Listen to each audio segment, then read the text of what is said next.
Assalamualaikum warahmatullahi wabarakatuh. Saya Mutiatul Maula, NIM 18030 dari kelompok 7 A18 akan menjelaskan terkait asuhan keperawatan pada pasien dengan cedera kepala. Kita mulai dengan konsep dasar asuhan keperawatan pada pasien dengan cedera kepala. Yang pertama, yakni melakukan pengkajian.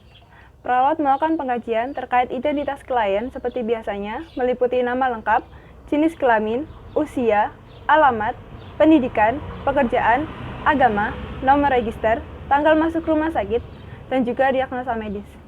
Kemudian kaji keluhan utama. Umumnya, pasien dengan cedera kepala akan mengeluhkan terkait nyeri pada kepalanya, pusing, mual muntah, kemudian perdarahan jika pasien merupakan riwayat jatuh ataupun kecelakaan, kemudian bisa juga mengalami pelemasan beberapa otot di bagian tubuh. Kemudian riwayat penyakit sekarang. Umumnya, hal yang perlu dikaji pada pasien dengan dicurigai adanya cedera kepala, yakni riwayat jatuh, riwayat kecelakaan, riwayat trauma, baik berupa benda tumpul maupun benda tajam, riwayat non-trauma seperti konsumsi alkohol maupun obat-obatan. Kemudian riwayat penyakit dahulu. Ada beberapa penyakit yang bisa memicu atau menjadi faktor risiko munculnya cedera kepala, termasuk hipertensi. Kemudian riwayat penyakit keluarga. Kaji juga anggota keluarga apakah memiliki riwayat penyakit yang bisa mendukung atau sama dengan yang dialami oleh pasien saat ini. Kemudian riwayat psikososial. Kaji terkait kecemasan, ketakutan, persepsi diri, persepsi terhadap penyakitnya, dan hubungan dengan orang lain selama muncul gejala atau keluhan utama yang dialami oleh pasien. Kemudian kaji pola fungsi tubuh. Di sini ada pola persepsi dan tata laksana hidup. Umumnya pada klien dengan cedera kepala ada beberapa pola hidup yang bisa memicu atau menjadi faktor risiko munculnya cedera kepala ataupun perdarahan pada otaknya, yakni meliputi konsumsi alkohol yang berlebihan atau pecandu alkohol akut, kemudian konsumsi obat-obatan, kemudian pengendara yang suka kebut-kebutan, dan memiliki pola hidup yang misal seperti sering jatuh dari tangga maupun saat tidur gitu. Jadi jatuh dari tempat tidur. Kemudian pola nutrisi dan metabolisme. Umumnya pada klien dengan cedera kepala akan memiliki respon mual muntah. Respon mual muntah ini mengakibatkan penurunan nafsu makan. Dari penurunan nafsu makan nanti mengakibatkan turunnya proses atau sistem metabolisme. Karena itulah mengalami penurunan nutrisi. Dari penurunan pola nutrisi dan metabolisme nanti juga akan mempengaruhi terkait pola eliminasi pada si pasien. Jadi pola eliminasi juga akan terganggu dan juga menurun. Entah itu dari volume urin ataupun defekasinya. Kemudian pola tidur dan istirahat. Karena adanya respon nyeri, kemudian mual muntah, terkadang juga mengalami pelemasan atau kelelahan di beberapa otot tubuhnya, maka si pasien dengan cedera kepala ini memiliki pola tidur dan istirahat yang terganggu. Lebih utamanya mereka akan kesulitan tidur, kemudian bisa juga mengalami paralisis atau mimpi buruk. Kemudian untuk pola aktivitas, karena adanya respon nyeri, mual muntah, kemudian juga kemungkinan mengalami pelemahan beberapa otot tubuhnya, aktivitasnya si klien ini juga akan terganggu gitu. Jadi si klien akan lebih merasa mudah lelah dan juga letih, lesu. Kemudian pola hubungan peran. Pola hubungan peran dan juga pola persepsi konsep diri ini berhubungan. Jadi umumnya pada klien dengan cedera kepala akan mengalami penarikan diri. Jadi akan mengalami ketakutan dan kecemasan. Akibatnya dia lebih untuk menyendiri gitu. Kemudian untuk pola reproduksi seksual ada beberapa, untuk pola reproduksi seksual ada beberapa yang mengalami penurunan akibat adanya gangguan pada sistem saraf otaknya, sehingga sistem keinginan untuk seksualitas itu menurun. Untuk pola tata nilai dan keyakinan ini tergantung terhadap kepercayaan si klien. Jadi masih belum ada ciri khusus pada klien yang mengalami cedera kepala itu pasti akan mengalami depresi atau jenisnya itu masih belum ada. Kemudian untuk pathway, Di sini ada P2 preoperasi. Di sini ada tiga jenis faktor. Ada yang mengalami trauma benda tajam, seperti peluru, pisau, paku, dan lain-lain. Kemudian trauma tumpul, seperti benturan pada benda tumpul, misal mungkin jatuh terus menghantam dinding, atau kena lemparan batu atau tongkat gitu. Kemudian kondisi fisiologis, ini terhubungan sama dengan penyakitnya, misal hipertensi, tumor, tromboembolisme, dan lain-lainnya. Dari adanya faktor ini dapat mengakibatkan cedera atau trauma kepala yang nanti dapat diangkat diagnosa berupa sindrom pasca trauma. Karena adanya cedera kepala nanti dapat mengakibatkan kerusakan pada itu entah ekstrakranial, intra maupun pada tulang kranial yang nanti dapat mempengaruhi sistem blood, brain, bowel, bladder, dan juga bone. Nah, dari keenam sistem ini nanti mempengaruhi seluruh proses tubuhnya. Jadi saat seseorang udah mengalami cedera kepala yang beresiko melukai si otak, maka potensi untuk keseluruhan tubuhnya itu mengalami kerusakan itu sangat tinggi.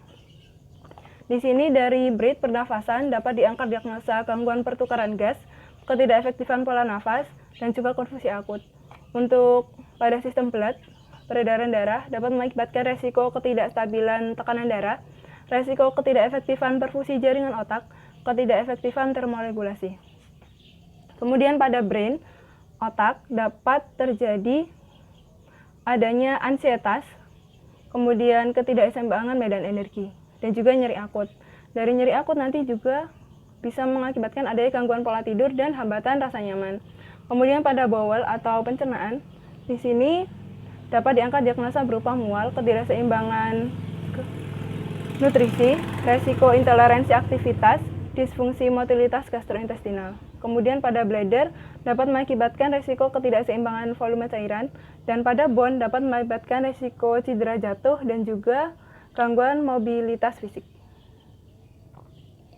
Kemudian untuk P2 intra dan post operasi, di sini dapat diangkat diagnosa berupa resiko hipertermia perioperatif, mual, resiko perdarahan, nyeri akut, gangguan rasa nyaman, gangguan pola tidur, resiko jatuh, resiko infeksi area pembedahan, dan resiko perlambatan pemulihan. Semuanya dipengaruhi oleh kondisi selama operasi. Jadi di ruang operasi suhunya dingin, kemudian anestesinya yang umum, jadi anestesi total, kemudian durasi pembedahan yang lama, dan juga prosedur bedah yang merupakan termasuk jenis operasi bedah mayor.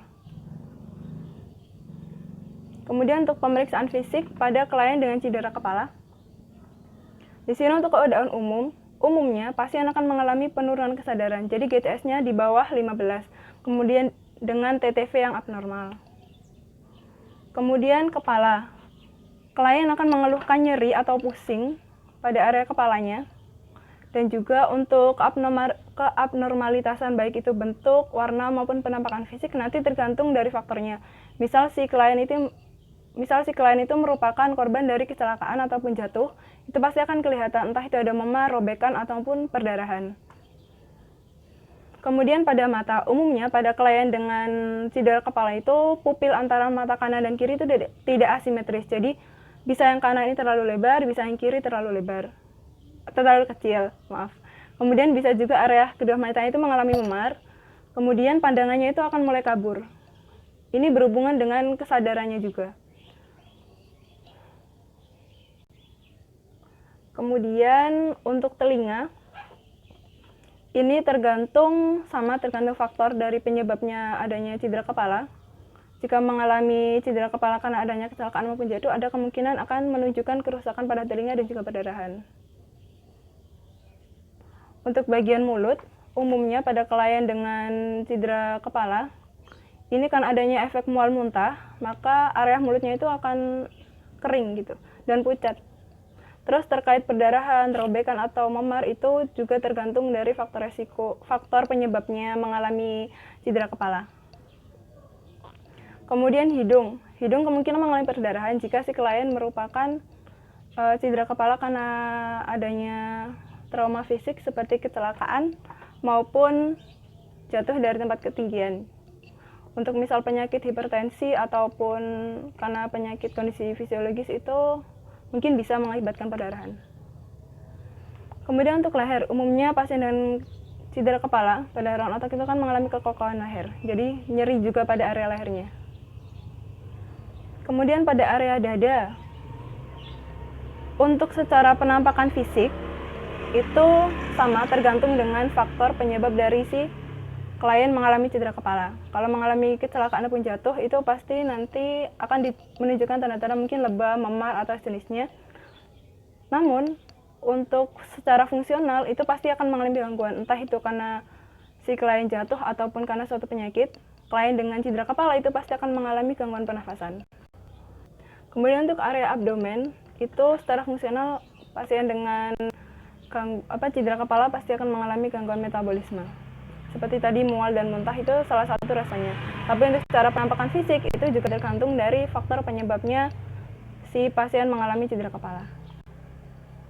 Kemudian untuk urigenital, gangguan kemungkinan akan mengalami sejalan dengan adanya gangguan abdomen, gangguan metabolisme, maka urigenitalnya juga akan mengalami gangguan. Kemudian untuk ekstremitas, umumnya akan mengalami kebas, mati rasa, kelemasan otot, atau bahkan ketidakmampuan untuk menggerakkan anggota ekstremitasnya. Tuh, pada klien dengan cedera kepala. Kemudian untuk kekuatan otot, ini juga akan mengalami kelemahan. Jadi si pasien ini merasa kayak kurang berenergi, kurang bertenaga gitu, dan sulit untuk mengendalikan tubuhnya. Kemudian untuk kulit dan kuku, ini kalau pasien dengan cedera kepala akibat adanya jatuh maupun kecelakaan itu kan pasti menunjukkan adanya tanda-tanda abnormalitas pada bagian kulit yang terlokalisasi. Jadi misal si klien mengalami cedera kepala, ya pasti nanti kulit di kepalanya akan menunjukkan luka atau sejenisnya. Sedangkan kalau untuk kuku, kemungkinan kalau pasien cedera kepala sudah mengalami ketidaksadaran akan pucat. Kemudian untuk keadaan lokal, umumnya akralnya akan pucat, dingin, dan juga basah. Untuk analisis data, jadi setelah data-data yang sudah didapatkan tadi, sudah melakukan pengkajian, lakukan analisis data berupa pengelompokan dan analisis untuk menemukan masalah kesehatan klien. Nanti dipisahkan antara data subjektif dan juga data objektif. Diagnosa yang bisa diangkat untuk klien cedera kepala sesuai dengan P2 yang tadi disampaikan ada sekitar 20, mulai dari nyeri akut sampai adanya ketidakseimbangan nutrisi. Kemudian pada diagnosa intraoperasi, kami hanya menemukan 2, resiko perdarahan dan juga resiko hipotermi perioperatif. Kemudian diagnosa postoperasi meliputi nyeri akut, resiko infeksi area pembedahan, resiko pelambatan pemulihan pasca bedah, resiko jatuh, resiko hipotermia perioperatif, gangguan pola tidur, hambatan rasa nyaman, dan juga mual. Kemudian untuk intervensi atau rencana tindakan nanti diambil sesuai dengan diagnosa yang akan diambil oleh si perawat dan juga kebutuhan apa yang diperlukan oleh si pasien untuk memulihkan tubuhnya. Nah, di sini saya akan menyampaikan terkait clinical case yang diambil oleh kelompok kami.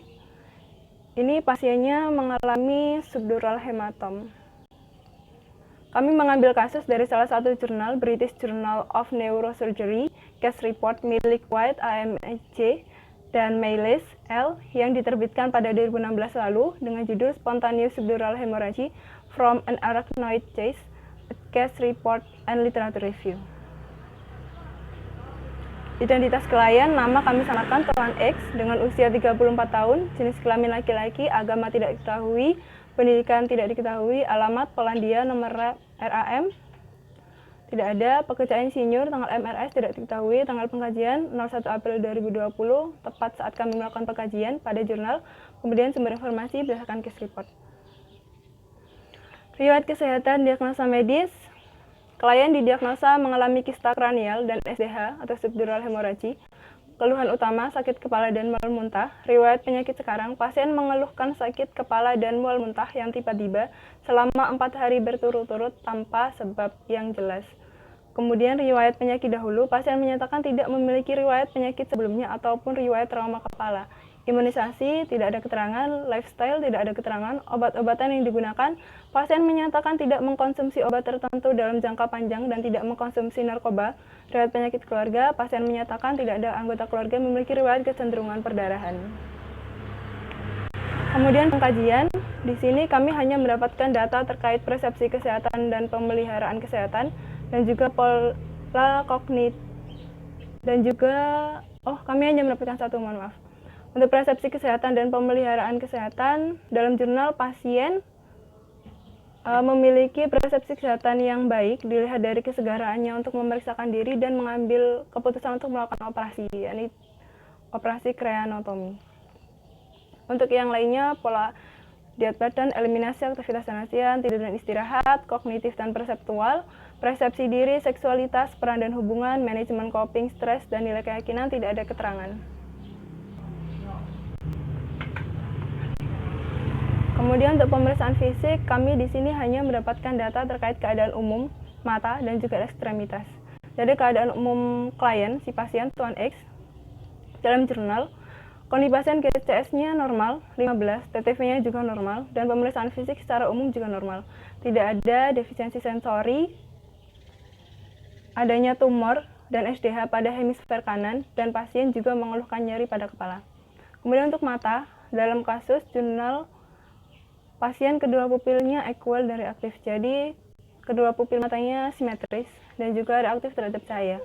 Untuk ekstremitasnya, pada kasus di jurnal, pasien mengalami pergeseran ringan pronator sisi kiri, jadi ada otot lengan kirinya yang mengalami pergeseran. Untuk pemeriksaan penunjang, hasil CT scan menunjukkan adanya SDH isoden sisi kanan besar yang memanjang dari kista arachnoid temporal kanan dengan perdarahan intrasiktik dan ada pergeseran garis tengah sejauh 11 mm dan hidrosefalus dini. Untuk pemeriksaan laboratorium, baik itu perhitungan darah lengkap, urea, elektrolit, dan status koagulasi semuanya normal. Analisis data di sini berdasarkan pengkajian kami mendapatkan sekitar 3 diagnosa. Ini pathway-nya ada nyeri akut, resiko pelambatan penyembuhan pasca bedah, dan resiko infeksi area pembedahan.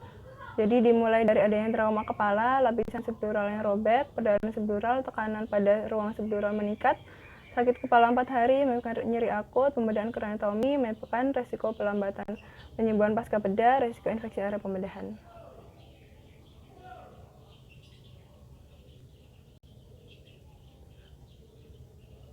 Nah, ini. Jadi diagnosa keperatan yang kami ambil, nyeri akut berhubungan dengan agen cedera biologi, yakni perdarahan subdural. Kemudian berhubungan juga dengan selera makan. Ditandai dengan pasien mengeluh sakit kepala dan muntah secara tiba-tiba selama 4 hari berturut-turut. Kemudian untuk resiko pelambatan pemulihan pasca bedah, berhubungan dengan prosedur bedah yang lama, edema pada sisi pembedahan. Kemudian resiko infeksi area pembedahan, suhu dingin ruang operasi, berhubungan dengan suhu dingin ruang operasi, durasi pembedahan, tipe anestesi, tipe prosedur bedah. Kemudian untuk intervensi yang kami ambil, untuk nyeri akut, kami mengambil manajemen nyeri dan juga pemberian analgesik. Untuk resiko pelambatan pemulihan pasca bedah, kami ambil intervensi perawatan area sayatan. Dan untuk resiko infeksi, kami ambil tindakan identifikasi resiko dan juga perlindungan infeksi. Untuk evaluasi, jadi si klien mendapatkan perawatan selama 13 hari dan menunjukkan kondisi yang baik. Hari ke-13 pasien dinyatakan sembuh dan dipulangkan. Terima kasih. Sekian presentasi dari saya. Mohon maaf jika ada kesalahan kata. Wassalamualaikum warahmatullahi wabarakatuh.